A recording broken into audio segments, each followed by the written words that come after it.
Official data, anecdotal evidence are suggesting that continued downward pressure. We're going to get the data later this week and later today as well. The anecdotal evidence has been mounting quite a bit, and that data is likely to back up that anecdotal evidence that a lot of retailers, let's just take one sector. I mean, there's no one Chinese economy, obviously. There's goods and services. And services, actually, to be fair, has been doing pretty well, in particular in tourism. People have been pent up for 3 years, essentially locked up in some cities.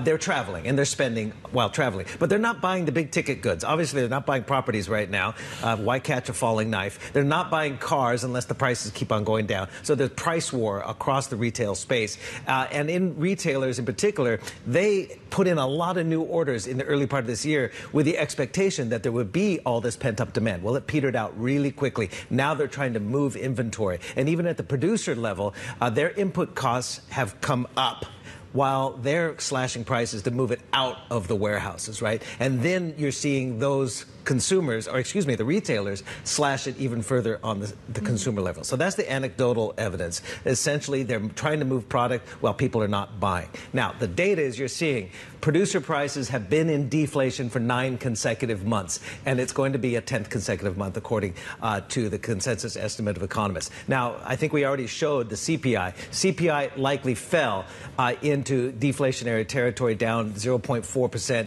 in the numbers that we're going to get this week for July. So again, it's different than when the last time we saw temporary deflation in late 2020, early 2021. Pork prices were the main driver of CPI inflation, as food is always a big component of CPI. Pork prices were down at that period. It was temporary. This time it's much more fundamental, with domestic demand weak, external demand weak.